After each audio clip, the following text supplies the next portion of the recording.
ধৃত তৃণমূল বিধায়ক দিলীপ মণ্ডল একজন প্রভাবশালী কুখ্যাত দুষ্কৃতী। জামিনের বিরোধিতা করে আলিপুর আদালতে এমনটাই দাবি করলেন সরকারি আইনজীবী।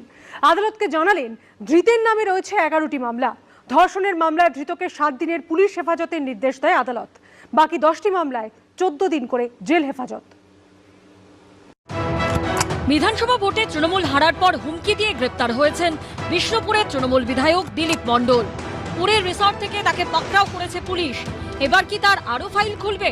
কারণ বৃহস্পতিবার আদালতে ধৃত তৃণমূল বিধায়ককে প্রভাবশালী কুখ্যাত দুষ্কৃতী বলে উল্লেখ করলেন সরকারি আইনজীবী।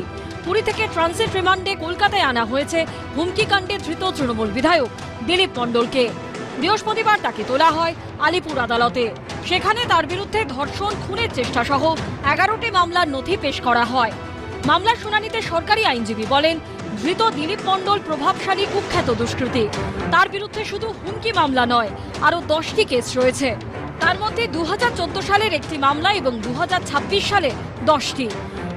ধর্ষণের চেষ্টা, অগ্নিসংযোগ, মারধর, হুমকি, খুনের চেষ্টার অভিযোগ সহ ও অস্ত্র আইনে একাধিক জামিন অযোগ্য ধারায় মামলা রয়েছে। 2014 সালের ঘটনায় একটি বাড়িতে ঢুকে মারধর, অগ্নিসংযোগ করার পাশাপাশি ধর্ষণের চেষ্টা হয়। বিচারক জানতে চান, ওই ঘটনার সময় কি দিলীপ মণ্ডল ঘটনাস্থলে ছিলেন? সরকারি আইনজীবী বলেন, দিলীপ মণ্ডল ঘটনাস্থলে ছিলেন। আমাদের ডিফ্যাক্টর অ্যাডভোকেট ছিলেন, মানে যিনি কমপ্লেন করেছেন তার লয়ার ছিলেন, স্টেটের লয়ার ছিলেন, আমরাও ছিলাম। আমরা কোর্টকে বিস্তারিতভাবে বলেছি। কোর্ট সবটা শুনে 7 তারিখ অবধি পুলিশ কাস্টাডি গ্রান্ট করেছেন। এটা কোন কেসে পুলিশ কাস্টাডি? ওই যেটা পিসির একটাই আমাদের ছিল। হ্যাঁ, পিসির একটা যেটা ছিল সেই কেসটা। হ্যাঁ হ্যাঁ, যে কেসকে অ্যারেস্ট করা এই একটা মামলাতেই ছিলাম আমরা একটা মামলাতেই ছিলাম। মামলার শুনানিতে সরকারি আইনজীবী আরও বলেন, এবারের হুমকির মামলায় এফআইআর এর সঙ্গে কেস ডায়েরির তথ্যের মিল নেই। অভিযুক্ত এবং অভিযোগকারী কারোর ফোনে বাজেয়াপ্ত করা হয়নি। উল্টে অভিযুক্তর জামিনের আবেদন করা হয়। এরপরই ধর্ষণের মামলায় ধৃতকে 7 দিনের পুলিশ হেফাজতের নির্দেশ দেয় আদালত। বাকি 10টি মামলায় 14 দিন করে জেল হেফাজতের নির্দেশ দেন বিচারক।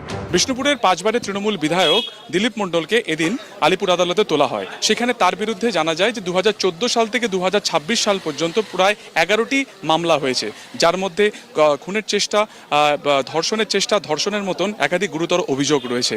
যে মামলাতে তাকে পুরী থেকে গ্রেফতার করে আনা হয়েছে, অর্থাৎ হুমকির অভিযোগ, সেই অভিযোগের ভিত্তিতে তাকে 14 দিনের জেল হেফাজত দেওয়া হয়েছে এবং চলতি বছর এটি ধর্ষণের মামলাতে তাকে 7ই জুন পর্যন্ত পুলিশ হেফাজতের নির্দেশ দেওয়া হয়েছে। বিধানসভা ভোটে তৃণমূলের ভরাডুবির পরও হুমকি দিতে শোনা গেছিল তৃণমূল বিধায়ক দিলীপ মণ্ডলকে। যার দিকে তাকাই সে বেশিক্ষণ থাকতে পারে না। আজকের এই গেঞ্জি পড়েছি কেন?